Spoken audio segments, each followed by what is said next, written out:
Muito boa tarde. Bem-vindos às conversas com convidados da Rama, que hoje tem lugar na Passos Galeria Municipal de Torres Vedras. A nossa convidada de hoje é a artista Jéssica Gaspar, que precisamente tem uma exposição patente ao público aqui na Galeria e é simultaneamente o momento em que estamos a lançar, eu agora vou mostrar, não imitando ninguém, o catálogo da exposição, que é também hoje posto para o público. Queremos agradecer o apoio, e hoje reforçado, da Câmara Municipal de Torres Vedras e das Juntas de Freguesia de Dois Portos e Carmões, área onde se localizam as residências e o estúdio da Rama. Na nossa conversa de hoje vamos falar sobre a exposição da Jéssica Gaspar, o seu período de residência, o catálogo que estamos hoje a lançar e o processo de trabalho que a Jéssica desenvolveu nas residências e que continua a desenvolver enquanto artista. Peço a quem está a assistir que use o controle painel do Zoom para retirar o som e no final da conversa vamos ter um período para os presentes e os que estão online fazerem perguntas à Jéssica, que é uma oportunidade que não é assim tão frequente. Jéssica, muito obrigado pela tua presença. Obrigada. Boa tarde, bem-vinda. Uma das questões que poderia ser interessante abordar para o nosso público diversificado, não é? É a experiência de trabalho, o processo de trabalho enquanto residente durante os 3 meses de residência em que tu fostes bolseira da Câmara Municipal de Torres Vedras e és aluna finalista da ESAD nas Caldas da Rainha. Sim, então, lá está, como acabaste de dizer, foram 3 meses de residência, ainda foi um tempo bastante alargado, deu para ter bastante tempo para explorar coisas que eu normalmente não teria tanto tempo, nem tanto espaço para explorar. Pude explorar coisas mais físicas e ao mesmo tempo explorar também os locais que envolvem a Rama e trabalhar com esses locais. O que são essas coisas mais físicas? Eu, como trabalho mais em vídeo, que para mim é um meio mais quase etéreo, então tive possibilidade de conseguir trabalhar com coisas que fui encontrando, com o carvão, que também foi uma nova experiência que eu ainda não tinha tido. Tive também a desenvolver alguns desenhos, algumas pinturas com tintas que eu fiz a partir de pigmentos recolhidos, com areias, e lá está, a residência deu-me essa oportunidade de explorar sem um tempo limite, sem ter ok, não, eu tenho de apresentar este trabalho, ou tenho de apresentar este... Claro que depois tinha a exposição, não é? Tive de trabalhar para a exposição, mas senti que havia liberdade de explorar outros caminhos que se calhar durante o mestrado não tinha explorado. Sim, um princípio de correspondência diferente entre estar na ESAD e o tempo disponível na residência. Sim, é completamente diferente. Então, uma residência também lá está, quando uma pessoa faz uma residência é um momento em que uma pessoa está ali dedicada ao seu trabalho, dedicada àquela experiência, que não é só um momento no ateliê, é um momento na residência onde nós ficamos a dormir, é todo o espaço envolvente, estando localizada numa aldeia, é um espaço super tranquilo que traz-nos essa tranquilidade e dá-nos esse espaço de liberdade e de trabalhar sem pressas, sem datas de entrega, não é?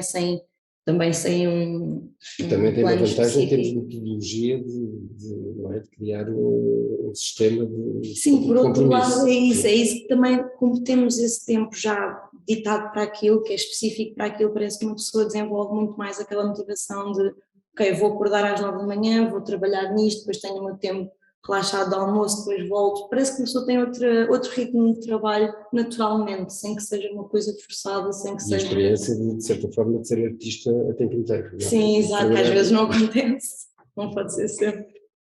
Vamos falar um pouco sobre a Spectacular Instability, a exposição que tu tens aqui e já vamos passar as imagens, que a princípio vou atrapalhar a partilhar o ecrã, como é habitual, porque assiste já sabe, mas como é que tu foste desenvolvendo a ideia em uma série de trabalhos, mas quando começámos a trabalhar começaste a trabalhar na exposição, já estavas a trabalhar, digamos assim, autonomamente, antes de haver curadoria, estás muito mais tranquilo, presumo, para a exposição.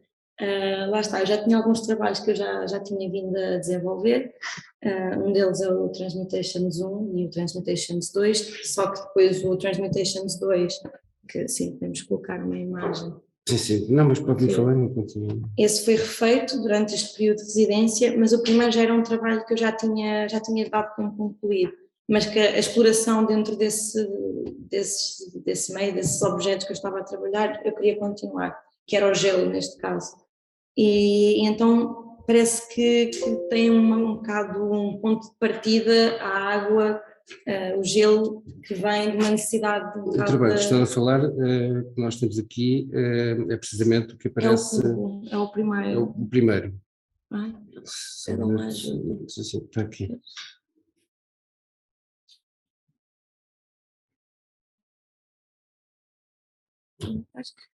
Não, eu estou a falar.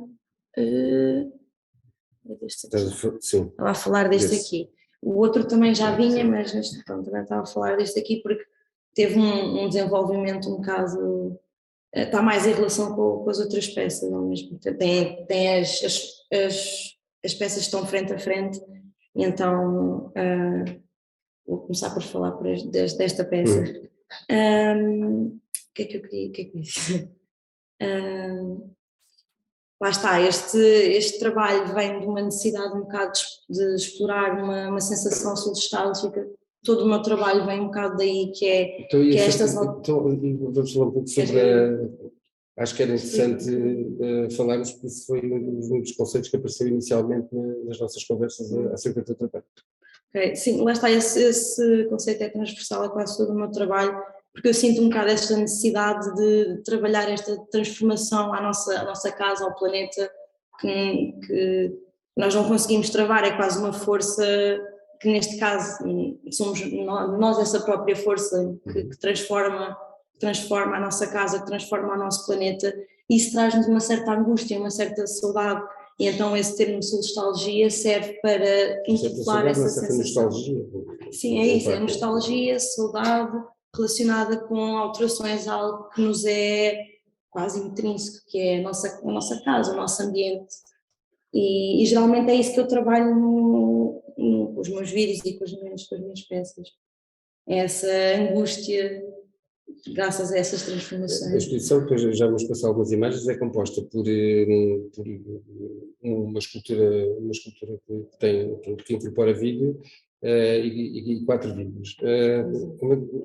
Há 2 sólidos, há este cubo, digamos que entre aspas, cubo, há um outro vídeo sobre um objeto esférico, e há 2 vídeos, um que nos leva a ver detalhes de pormenor e de grande ampliação de imagens de terra e água. Sim, exato. Esses 2 vídeos foram feitos enquanto eu estava na residência, um a trabalhar mais em relação com as fontes e o outro a trabalhar mais em relação com a terra. Com as fontes existentes próximas da residência. E o outro foi realizado nos campos agrícolas e na parte exterior da residência. E ambos eles estão um bocado em oposição, porque um está em frente, o mais etéreo que está relacionado com a água está à frente a este cubo, e o vídeo que é esférico está à frente ao vídeo mais terroso. Seguimos as imagens da exposição. Ok, muito bem. Exato. Dá para ter uma noção que, ou seja, só se vê um dos... Isto é uma das partes, e depois tem esta que é os outros 2 vídeos que estão em oposição. E lá está, eu desde que comecei a fazer estes trabalhos tanto com o cubo como com a esfera, eu tinha a intenção para mim, eu sinto que o cubo é uma forma muito mais relacionada com a matéria, com a razão, com a inteligência talvez, enquanto que a esfera é uma forma muito mais associada a algo etéreo, a algo, se calhar, emocional, à criatividade, e daí é que elas estão colocadas em oposição, em salas diferentes, mas ao mesmo tempo tem um outro contraste, sendo que o cubo, sendo mais relacionado com a razão e com a matéria, está frente a algo mais etéreo e assim cria mais fluido, sim, é etéreo, é fluido, é fluido, enquanto que o outro é o oposto. E eu procurei criar, lá está, esta relação, este contraste entre esses dois lados, fazendo com que eles tenham um diálogo entre si. Porque lá está, eu sinto que o corpo é sustentado a mente é sustentada pelo corpo, não é? Eles não existem um sem o outro, e eles aqui estão em diálogo constante. Das tuas preocupações que te levam a tomar uma direção no teu trabalho, há uma escolha que é que nós vemos em termos de meios, que é o vídeo e a fotografia. Tu também fizeste exames, aliás, já foi a falar sobre isso. A opção ou a escolha pelo vídeo e a fotografia é inicial no teu trabalho como artista e também como aluna da ESAD. Como é que essa escolha se foi formando, essa direção? Esta exposição, tem só acrescentar que esta exposição é uma exposição que tem um objeto escultórico que incorpora vídeo, mas o vídeo há duas fotografias, mas o vídeo digamos que corporaliza a exposição. Eu uso o vídeo muito porque a minha intenção é criar um ambiente que envolva a pessoa, criar algo que seja imersivo, e com o que eu tenho neste momento sinto que o vídeo é algo que me consegue fazer trabalhar essa parte de maneira mais fácil, sem ter de ter um grande espaço, sem ter de ter uma área. Daí a ideia de instalação audiovisual. Exatamente, porque eu quero algo que seja imersivo. Por isso é que a primeira peça está muito relacionada com o movimento do espectador, não é a ideia da pessoa alterar a peça, mas é a pessoa quase que tem que é esta peça que é a peça, a pessoa vai à frente, vai atrás para tentar encontrar a imagem. De forma um pouco descritiva, por um lado, a peça que estamos a ver, mas que as pessoas não estão a experimentar, e depois de como tu resolves a questão da imagem, que não é de todo apreensível, mas o nosso reflexo também, a superfície é espelhada, também não é fragmentada, e também não é de todo apreensível. Falamos um pouco sobre isso. Aqui o vídeo em si, o que está no interior da caixa, é um vídeo que só é visível através desta pequena lente.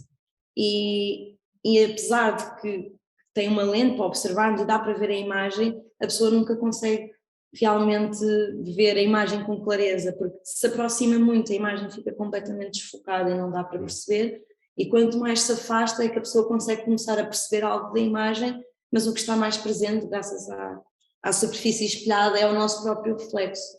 E então isto tem muito a ver com, como diz o título, é como se nós olhássemos para uma memória, coloca um bocado o observador num ponto futuro, olhar para o passado, mas neste caso seria 2030, ou seja, estaríamos no futuro, olhar para um passado, e o que nós vemos, nós procuramos ver a imagem, o que nós vemos na verdade é o nosso reflexo. Então aí pode aparecer também uma ideia de metamorfose, distopia. Sim, distopia também, o paradoxo, um bocado está relacionado com as questões da nostalgia, outra sendo, nós somos essa grande força que está a transformar o nosso planeta. E inclusive noutros trabalhos eu também relaciono um bocado isso com o sublime, mas o sublime relacionado com, porque lá está, o sublime tradicionalmente seria uma força da natureza que é espetacular e que é incontrolável, e eu acho que no antropoceno, na nossa era, nós somos essa força incrível que às vezes com as nossas construções, com as nossas grandezas, deixamos as pessoas maravilhadas, não é? As pessoas pensam que o progresso pode ser uma coisa fantástica, é uma coisa, acaba por ser ilusória, não é? E ilusória, vamos usar isso um bocadinho mais longe, ilusória do teu ponto de vista o planeta nunca irá aguentar, não é? Eventualmente os recursos se esgotam e a nossa casa é transformada de maneiras que nós depois não conseguimos, se calhar, viver da mesma maneira, não é? Por isso é um bocado, e essa ilusão não é do bem-estar, óbvio que o bem-estar é importante para todos, mas é os exageros, é os abusos. Eu acho que às vezes nós criamos ambientes que são espetaculares, são magníficos, só que não é sustentável. Não é? E é daí que vem esta ilusão. Então essa ideia de espetacularidade é uma ideia de quase de falso sublime. Sim, de falso sublime, exatamente. Distopia, de verdade. Exato. Voltando aqui à exposição, como é que foi para ti a construção desta exposição, que não é muito complexa, embora envolva alguma complexidade, não os meios utilizados que são tecnológicos, mas enquanto processo discursivo no espaço do teu trabalho? Eu estás-me a perguntar como é que eu decidi orientar a exposição. Como é que decidimos, mas a decisão foi tua, não é? Lá está, eu acho que gostei do facto de uma pessoa entrar e haver uma série, não é uma narrativa, mas é um fluir do... Literário. Exato, um fluir do olhar, uma pessoa entra a ver uma coisa e depois a seguir descobre que existe mais uma, depois descobre que existe ainda outra peça. Eu recordo que quando estávamos no processo de pensar a exposição, mas no processo de montagem, que a questão dos formatos do vídeo foram muito determinantes e tivemos a... Sim, essa parte é sempre difícil, porque lá está, cada projetor tem o seu formato, ou eu tinha feito o vídeo... Eu mesmo estou a falar na dimensão da projeção. Porque eu imagino sempre uma projeção enorme, não é que ocupa as paredes todas por causa dessa intenção de imersividade, criar algo mais imersivo. Mas tendo em conta que os vídeos estão em relação, eu acho que acabámos por chegar a uma boa dimensão e estão em melhor relação do que se um ocupasse uma parede, se calhar. Por exemplo, um deles ocupa, mas o outro tem um espaço mais reduzido, fica mais em relação com o vídeo da esfera e com o vídeo do cubo, que foram feitos para serem vistos numa dimensão ligeiramente mais pequena. No sentido que estávamos a falar da exposição, há alguns outros trabalhos que nos poderiam levar um pouco mais dentro do teu processo de trabalho do que não está exposto. Isto também, pronto, este trabalho também foi feito durante a residência. Eu costumo trabalhar com água, mas também com espelhos, como se vê nesta peça. E aqui ainda não falámos de uma questão que tem a ver com, em parte, o estatuto da imagem enquanto imagem visual, mas depois também das transparências, da ampliação ou da redução do objeto que está a ser, no caso, fotografado ou filmado, mas mais quando está a ser registrado em vídeo, mas eu diria filmado, e também da questão da luz falámos muito sobre questões sobre cintilações, para não dizer brilhos, mas cintilações que têm a ver muitas vezes com primatar. Acho que isso tem a ver com duas coisas. Então, tem a ver com eu querer mostrar paisagens que não estão lá, não é? Às vezes uma pessoa olha para uma flor, é um objeto, não é? Mas eu quero dar a sensação de que é uma paisagem aumentada, também para que a pessoa que está a ver se sinta um bocado reduzida. Há um sentido de abstratizante em relação ao objeto que é reconhecível ou não? Pode não haver. Não é, lá está, eu gosto que os objetos que eu estou a filmar tendam um bocado para o abstrato, para criar um bocado para incitar a criatividade da pessoa, a subjetividade, para cada um imaginar um bocado dentro daquela então, lado, eu diria, são palavras minhas, ficcional a partir de um registro que tem uma proximidade com a realidade, mas uma proximidade com essa natureza passará a ser poder-se dizer uma natureza imaginária. Sim, é isso, lá está, eu estou a tratar de coisas, estou a filmar coisas que são reais, não é? Mas eu olhando para aquilo, qualquer pessoa olhando para aquilo numa outra escala, a nossa percepção, não é? Faz com que nós reconhecemos outras coisas, por exemplo, podemos reconhecer outras coisas que lá estão, não é? Quando estamos a aproximar, o nosso cérebro tem esse funcionamento, não é? Ele trabalha muito por nós reconhecermos as coisas que já vivemos e que já conhecemos. Daí é que nós conseguimos perceber o que é que são as coisas, não é? O que é cada coisa. E então eu gosto de trabalhar com essa parte da percepção, de mostrar imagens que são quase abstratas, mas que ao mesmo tempo parecem uma outra coisa, parecem parece uma paisagem, parece uma coisa enorme, mas na verdade é uma coisinha pequenina. Da tua experiência de trabalho, tu, quando vieste para a residência, aliás, tu estás prestes a defender a tua tese a apresentar a tua tese de mestrado, quando vieste para a residência, tu já trazias o trabalho em desenvolvimento.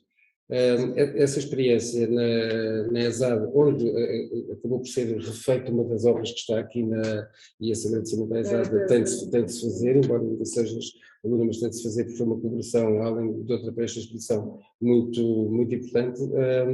Da tua experiência de trabalho enquanto artista na ESAD,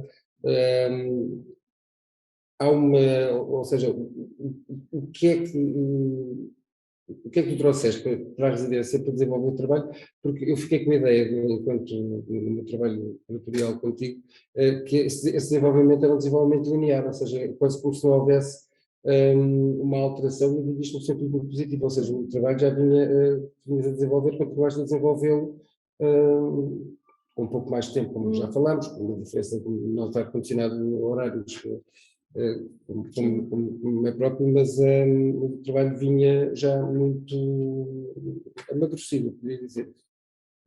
Eu acho que ele vai se desenvolvendo. Às vezes, por exemplo, esta primeira peça do cubo espelhado, ele foi se desenvolvendo, começou com uma ideia e foi sendo retrabalhada e foi sendo, eu não tinha uma ideia específica para concluída para aquele trabalho, foi uma coisa que foi desenvolvendo. Eu também tenho esse problema de olhar para os meus trabalhos e achar que ainda falta desenvolver, e às vezes até gosto de pegar, não é autocitação, mas é pegar em certas coisas que eu já tenho e usá-las para outro trabalho e continuar o processo de desenvolvimento a partir de uma coisa que eu já tinha feito anteriormente. Eu gostava que nos falasses um pouco sobre estas imagens que aqui estão, que têm alguma proximidade com as duas imagens, que são duas fotografias a partir de uma pintura do Arnold Böcklin, que tu tens da exposição. Sim, elas estão... Aliás, aí voltarmos um pouco atrás, à questão dos brilhos, transparências, luz... Eu acho que para falar um bocadinho dessa parte, eu acho que uso muito essas distorções, os brilhos, as transparências, como não é um objeto, não é algo hipnotizante, mas é algo que prende o olhar e que me desenvolve essa vontade de imaginar um bocado, de preencher o que é que a imagem não nos traz. E prende a pessoa, faz cria essa sensação de uma pessoa estar envolvida pelo que está a ver. É como os cubos, acho que eles prendem um bocado o olhar e tornam-se um bocado hipnóticos, e então são de certa forma hipnóticos, até porque parece que infinitamente nunca se vão dissolver. Eu gosto de usar a palavra dissolver acerca dos objetos, porque por um lado parece que eles estão incendiados, por outro lado parece que estão a derreter-se. Em constante. Há uma ideia de infinitude, isso é o processo do loop do vídeo, não é? Do vídeo voltar ao seu início e de... Sim, ele anda sempre para a frente e para trás, para a frente e para trás. Para mim isso representa um bocado a ideia do ser sempre presente, não é? Uma pessoa move-se. Uma ideia de suspensão do tempo? Não, também pode ser, mas parece que é uma pessoa que está nunca a passado nem presente, anda sempre nós podemos estar em qualquer ponto e vagueamos por qualquer ponto, mas é sempre, vai andando sempre, é sempre presente, não é? Anda sempre para trás e para a frente, mas podemos estar em qualquer ponto do vídeo, enquanto se fosse uma continuidade, parece que seria um ciclo, não é uma coisa que continua, e não, neste caso não seria, uma coisa que é sempre estática, quase. Estática, mas pronto. Não sei se me explica. Aparentemente isso eu acho que sim. Então, quando estamos a falar disso, estava a falar há pouco nessa ideia de sublime, mas também de qualquer coisa que prende o olhar, o título da exposição, que é em inglês, ou seja, esse spectacular tem precisamente a ver com essa instabilidade espetacular, agora de uma forma literal.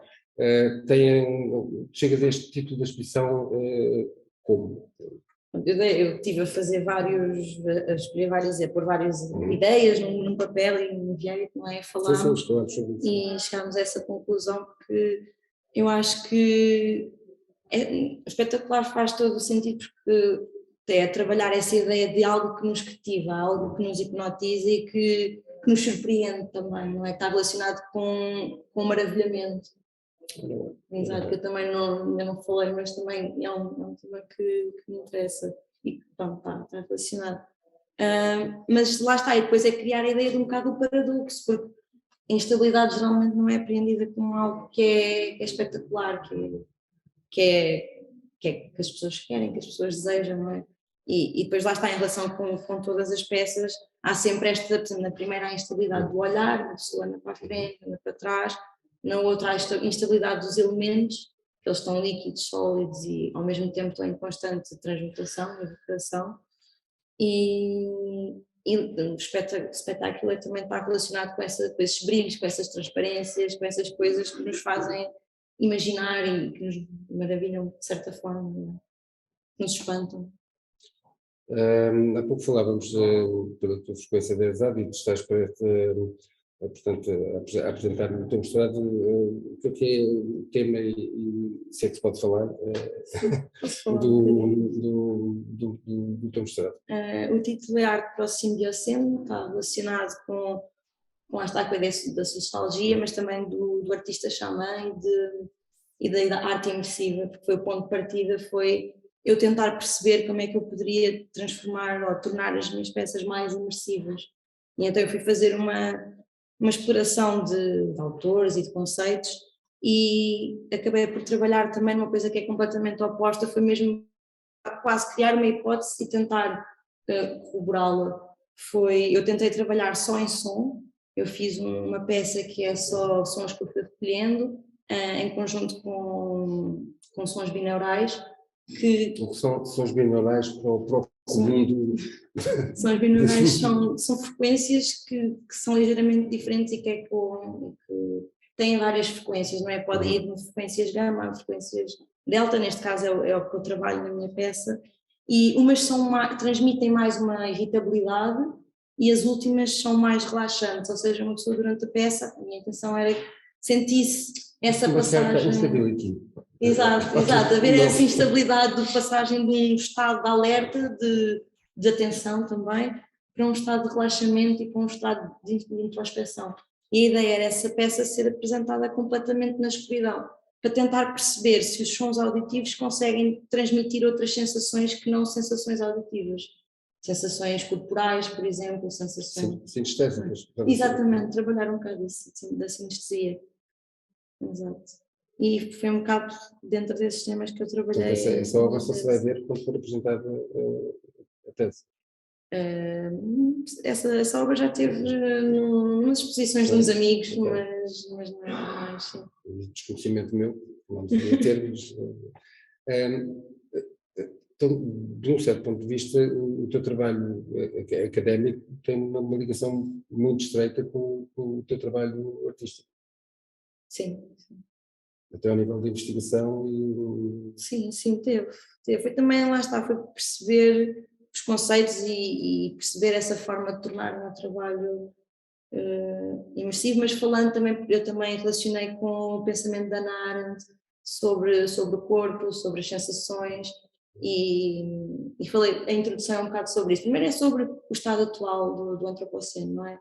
E depois a seguir é falar um bocado disso, do corpo, das sensações, também falando um bocado sobre o Merleau-Ponty, da fenomenologia da percepção. Pronto, está relacionado com essas coisas todas. E depois no final é que relaciono com as minhas peças e é uma pesquisa também, para perceber conceitos que me interessam. Esta obra que tu escolheste para nós temos aqui, que já são obras que não fazem parte da exposição, tem um título, aliás, os títulos nas tuas peças têm uma determinação, trabalhos artistas têm sempre, tem uma determinação muito específica. Esta tem o título de um livro, de uma obra literária do José Saramago. É uma relação de proximidade ou de afinidade pela imagem ou tem a ver com o texto? Tem relação com o texto em si. Eu, na altura, quando fiz estas fotografias, estava a ler o livro e interessou-me bastante, gostei bastante de ler. E então Achei que aquele mar de leite, ou aquele branquitude que sim, achei que, porque parece que a imagem está a desaparecer, a cada movimento parece que a imagem vai desaparecendo e vai se transformando neste clarão. Sim, há um detalhe na primeira imagem do lado esquerdo, onde se reconhece as folhas da copa d'água, e depois tudo isso se vai abstratizando, como falávamos há pouco. Isso são processos que são, eu não diria recorrentes, mas continuados no teu trabalho, não é? Sim, exato. Interessa-me o focar, o desfocar, o perceber o que é, o não perceber, o afastar, o aproximar. E interessa-me também lá estar a trabalhar estas transparências, os fumos, porque isto eu relaciono muito com um bocado com a mente, não é? Com a imaginação, quando trabalho mais as formas mais líquidas, mais os fumos, por exemplo. Então isso leva-nos a dar uma maior importância à presença das imagens da pintura do Arnold Böcklin. Agora, porque lá está, estas peças têm o nome de Ilha dos Mortos, mas ao mesmo tempo, claro que estão relacionadas com essa sensação de adormecimento, às vezes da sociedade, não é?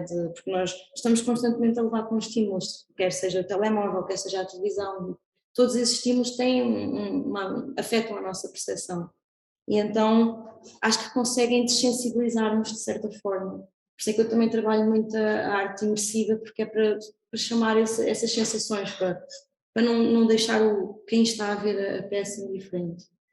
E nessas peças que estão aqui à entrada, nas fotografias, eu acho que há esse lado de adormecimento, mas ao mesmo tempo também, como o Böcklin dizia, da peça dele, são quadros para sonhar, são peças que nos fazem imaginar algo que, para além do que se está a ver, do que está ali explícito. Elas são um bocado, não são abstratas, mas tendem para um abstrato, não é? Deixam sempre em aberto uma certa interpretação. No teu trabalho, que eu tive a oportunidade de presenciar durante os 3 meses, e foi interessante perceber que houve realmente um trabalho de campo no campo, Sim, um trabalho de campo no campo, porque as vivências situam-se numa paisagem campestre, com vinhas, pomares. Há 2 níveis de trabalho que eu percebi que tu consegues gerir bem, mas há um trabalho feito no ateliê com os materiais, digamos que mais tradicionais, e depois há quase que um ateliê dentro do ateliê que é o computador para montar som, imagem fotográfica, imagem videográfica. Essa relação que é pacífica, com certeza, não. Tem dias. Então, se tem dias, eu quero-vos falar um pouco sobre isso, precisamente. Lá está, eu estou habituada a trabalhar no campo, gosto de estar na natureza e o meu trabalho parte sempre da natureza. Mas lá está, essa necessidade de tornar as peças mais imersivas, para mim foi a solução que eu arranjei, trouxe-me, lá está, criou-me esse ateliê dentro do ateliê que é o meu computador, que muitas vezes é o meu ateliê principal. Há vários artistas que têm essa prática. Então, agora a recordar, por exemplo, que não é Sanders com o trabalho fotográfico e outros. Mas lá está, eu trabalho muito, tenho uma parte do meu trabalho que vou fazendo no campo, vou fazendo as filmagens, às vezes, por exemplo, eu tenho um outro trabalho que eu passei várias semanas a ir ao mesmo local e em horas diferentes do dia, ou fui durante uns meses e fui gravando, por exemplo, os mesmos fundos. E essa parte é muito importante. Gravando os mesmos fundos. Eu estava a trabalhar com fundos e fui sempre gravando o mesmo, então eu consegui perceber o crescimento do fundo, e há essa parte que é muito importante, que é o estar no campo, mas depois sou quase que obrigada, não é? A passar uma data de horas a editar, e tive de perceber como é que isso se fazia. Porque há um lado, eu diria quase de respigador ou de recoletor no contexto, e depois para reunir matéria, entre aspas, matéria de criação artística para trabalhares muito bem.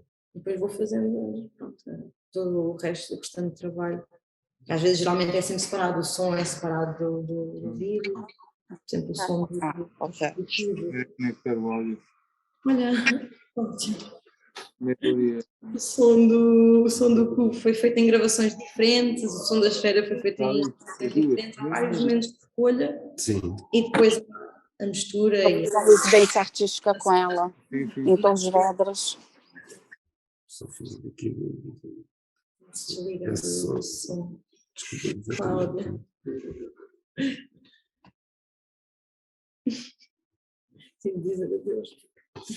Sim, os nossos assistentes que também, além dos que estão aqui, dos que estão fora.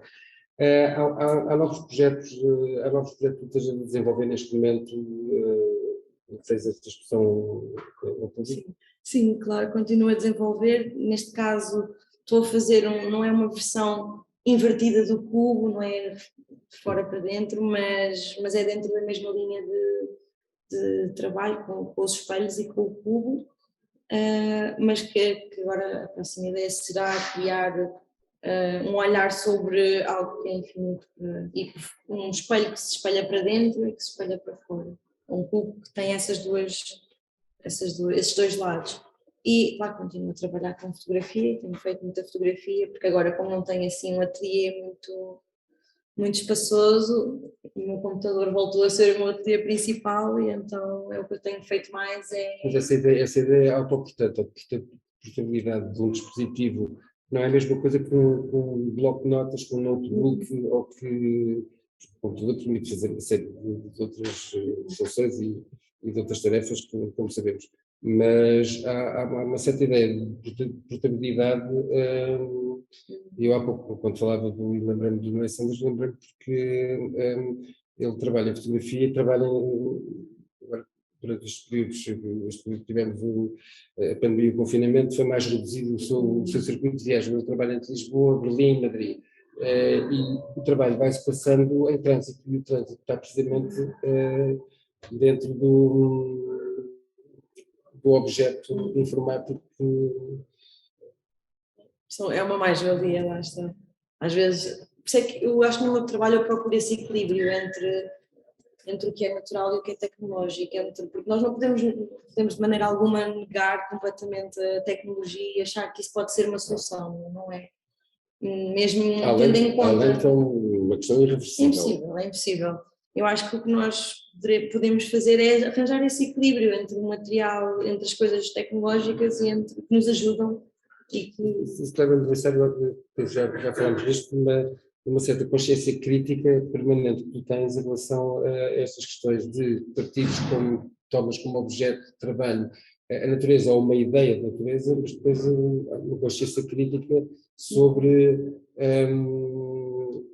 o status quo que estamos a viver, o estado atual, e não de uma forma premonitória, mas de uma forma de projeção do que é que pode vir a ser ou eventualmente, ninguém sabe como vai ser. Mas nós imaginamos, não é? Uma pessoa, lá está relacionado com essa ideia de nostalgia, uma pessoa tem essa angústia, essa ansiedade também de projetar o futuro, não é?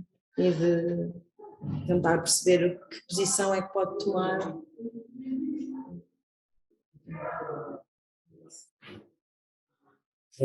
Eu acho que poderíamos, neste momento, abrir a conversa a questões que nos queiram pôr de quem está presente e de quem está presente online. Portanto, é uma oportunidade de questionarem a Jéssica. Eu posso questionar. Olá, Jéssica. Olá. O teu trabalho e a tua conversa levantaram essas questões interessantes. Uma delas que eu percebi logo, vocês estão a falar delas já mais para o fim, são as relações com a pintura, obviamente, com a pintura romântica, né? Portanto, que é justamente uma pintura que nasce dessa nostalgia, já na altura, de um mundo perdido, mas que hoje em dia, com as circunstâncias em que nós vivemos, se agudizou imenso. E eu olhei para as tuas imagens, que todas elas de facto permitem, porque são informais e porque são abstratas, no fundo, permitem essa projeção do nosso inconsciente, das imagens que nós trazemos dentro de nós sobre aquele suporte. e faltou-me ali uma cor, que é o azul. Embora ela exista, mas para o gelo profundo, o gelo do permafrost do Ártico é azul, é um azul. E mesmo o gelo do qual nós temos a experiência, que é o gelo que existe nos nossos frigoríficos, é branco e transparente. Que é uma coisa que são cores que não existem aqui. Sim. Pronto, e portanto, eu gostava que tu me falasses, tenho a impressão, embora não tivesses muito a mencionar isso, que a questão da cor foi fundamental para ti e gostava que tu me falasses um bocadinho disso, se quiseres. Sim, claro. Lá está, a maior parte dos tons que se vêem são tons mais amarelos, laranjas, que, lá está, já li o livro de Kandinsky que relaciona a cor com a alma, com o sentimento e com o espírito, como quiserem chamar. E eu associo o amarelo, o vermelho, lá está, com um bocadinho que a cores mais terrenas, cores que nos agarram. Pastéis. Ocres, exatamente. São cores que se aproximam de nós, enquanto que o azul é um tom muito mais pacífico, mais celeste, mais tranquilo, lá está. E eu escolho estas cores mesmo por causa disso, porque associo os vermelhos, os amarelos a uma coisa mais terrena, uma coisa mais, não é humana, mas mais terra. Mas a questão que a Luísa Soares de Oliveira pôs bom, é interessante, mas é curiosa num aspecto que portanto, pintor português, o Joaquim Rodrigo, não usava o azul, por razões que são diferentes das razões que a Jéssica está a colocar. Ao mesmo tempo, tu associas muito mais esses tons pastéis, ocres, amarelos, terrosos, ferrosos, mas depois também temos o lado fluido da água e tudo mais, e portanto, a pergunta da Luísa te traz aqui uma questão interessante, de facto. A água, nossa água é azul ou é branca? Ou no caso, estando nós na paisagem e havendo pequenas irrigações de água, há uma ideia de mais. Exatamente. Eu vi o Walking, que é uma minha preferência, ou seja, de facto, Faça um pouco mais alto. Um movimento interno de dissolução, não é? Pelos blocos de gelo e jamais de cor do gelo na há uma transformação. Exato, é uma natureza transformada. Também e a questão da entropia, qualquer coisa que se transforma noutra natureza. Deixa de ser gelo e passa a ser quase terra. Eu estou pensando também no calhau, as maravilhosas pinturas. Mais alto. O calhau, as maravilhosas pinturas, já no fim da vida, sobre o conceito de romantismo, ou o nosso suíço, sim. O Michael Rubinstein. E o Fernando Calhau, exatamente, o Fernando Calhau, inclusive, fez uma pintura sobre a pintura do Bockman. Exato, eu acho que tu devias, se tiveres interesse, olhar essa gente.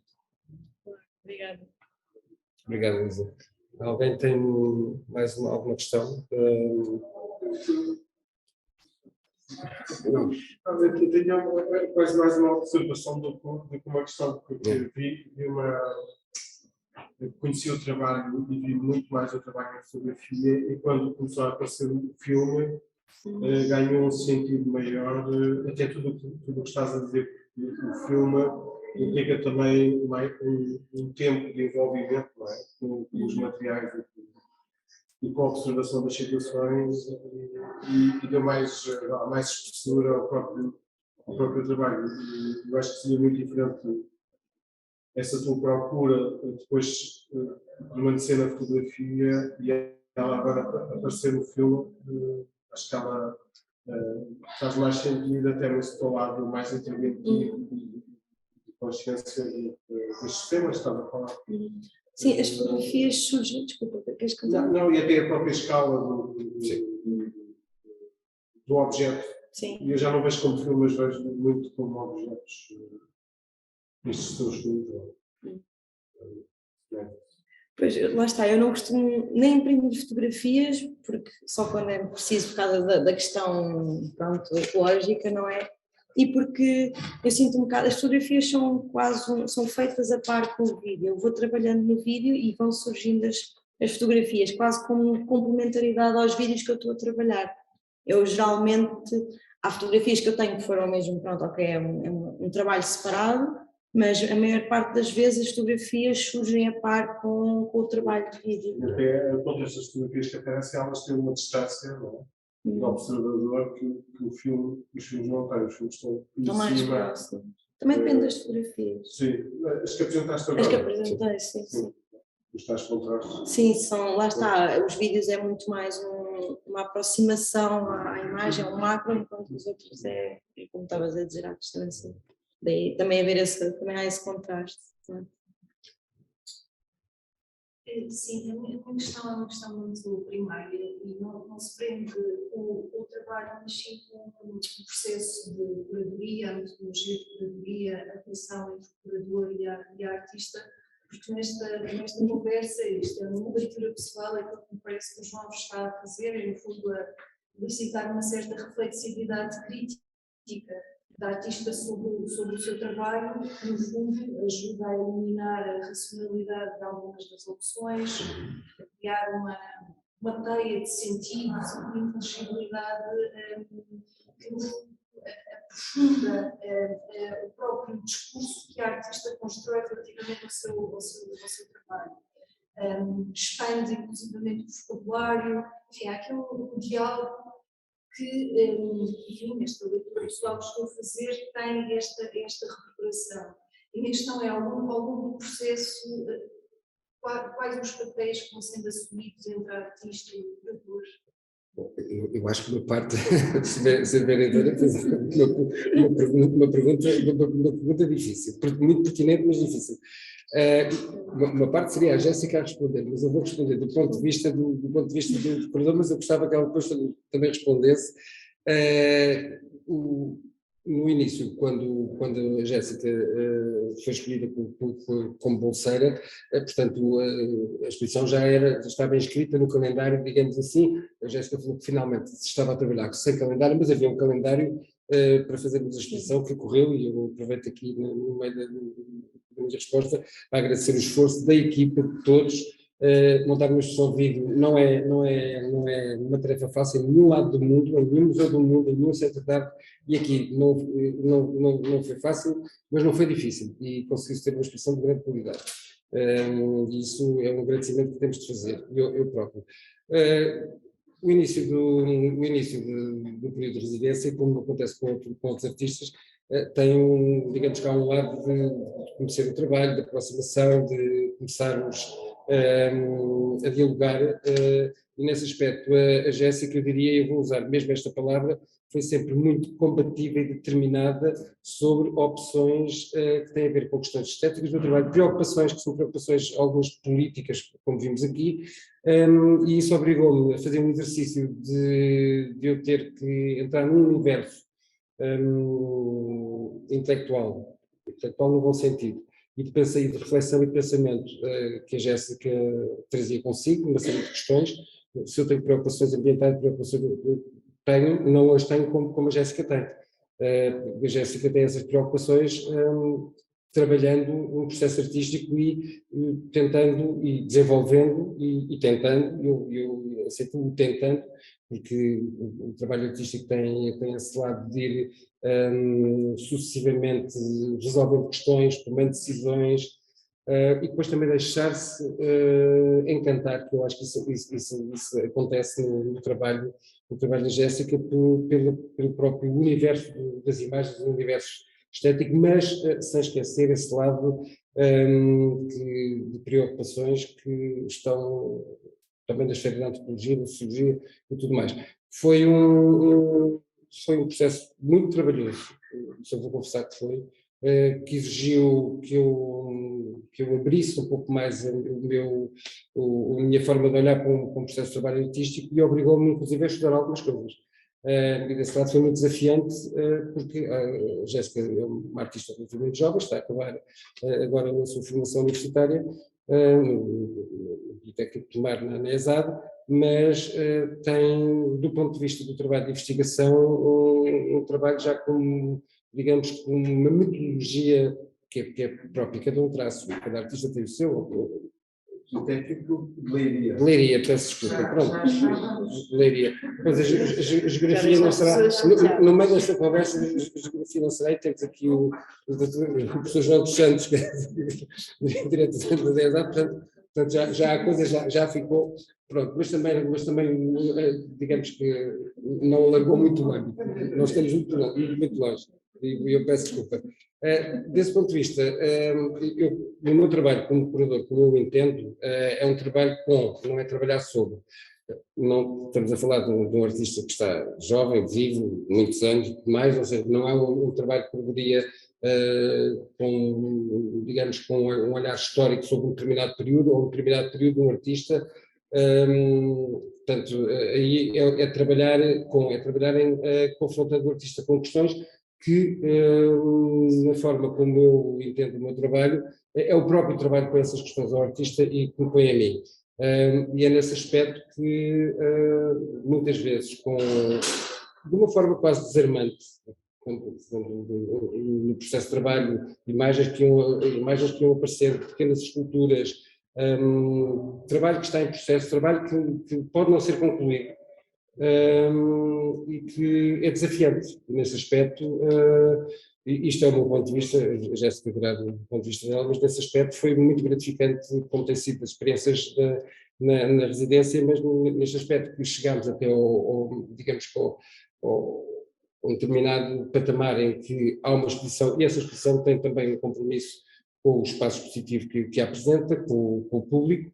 Não é uma exposição feita, é uma exposição lindíssima, esteticamente é uma exposição muito bonita, traz consigo também depois desse primeiro embate, dessa primeira espetacularidade que está escrita no título, qualquer coisa que nos deixa depois a pensar sobre outras questões mas também nos envolve. E isso foi muito desafiante, estar a trabalhar sem interceder, penso eu, sem atropelar, mas confrontando com questões que tinham muitas vezes a ver. Aliás, há pouco estávamos a falar da questão dos formatos de projeção aqui. Eu achei que poderia, dando uma sugestão, o trabalho é de um artista, não faria sentido estar no tema, mas uma sugestão poderia haver uma diferença de projeção de ecrã. E é no momento da montagem, no espaço da exposição, quando a obra se põe, porque há uma diferença muito grande em termos de uma pequena projeção que se fez nos estúdios da Rama para começar a ver o vídeo, então, eu quase chamaria filme, como o Paulo Briguete há pouco estava a referir. E quando chegámos aqui é que o objeto artístico se põe. O cubo espelhado que tem a lente e que tem o vídeo lá dentro teve diversas soluções para ser apresentado no espaço, até que chegámos a uma solução muito básica, mas que é uma solução que corresponde também à obra que a artista pensou e criou.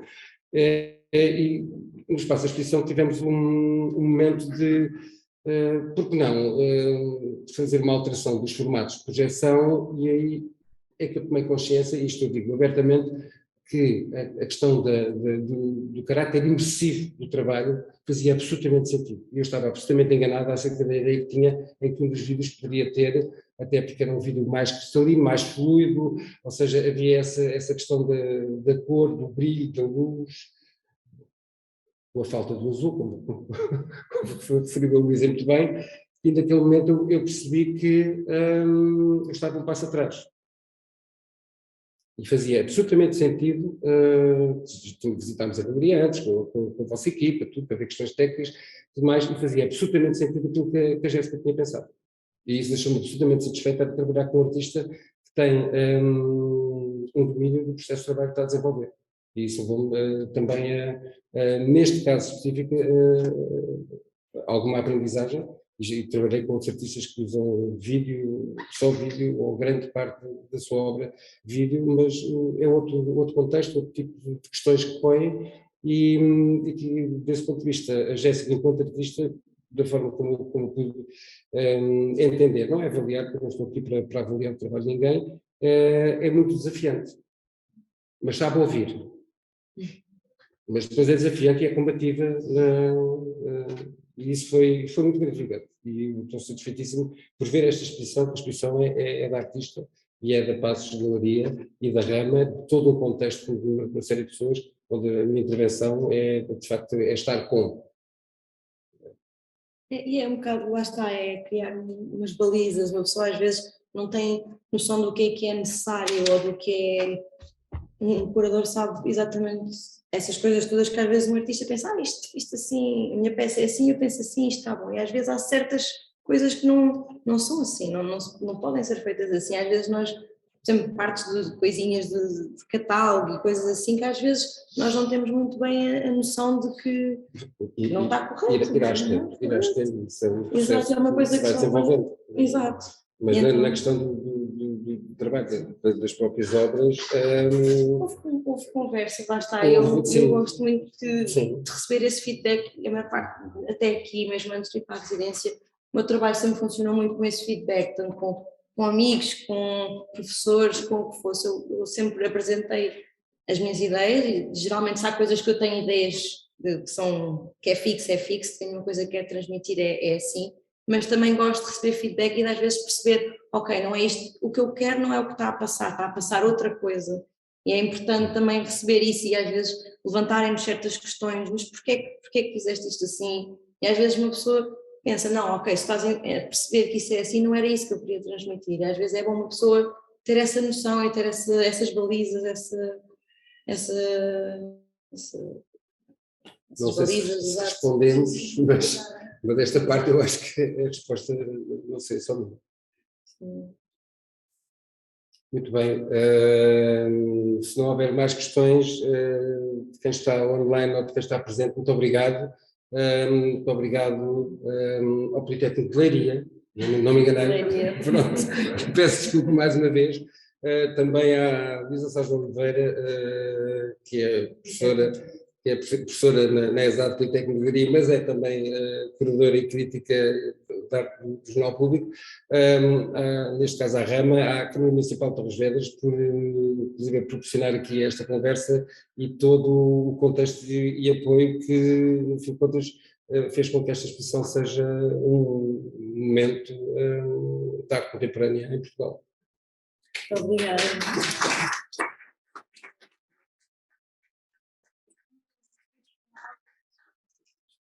Obrigada. E volto à Rama em breve. Sim. Muito obrigado. E a Galeria Municipal também. E a Galeria Municipal. Exato. Obrigada.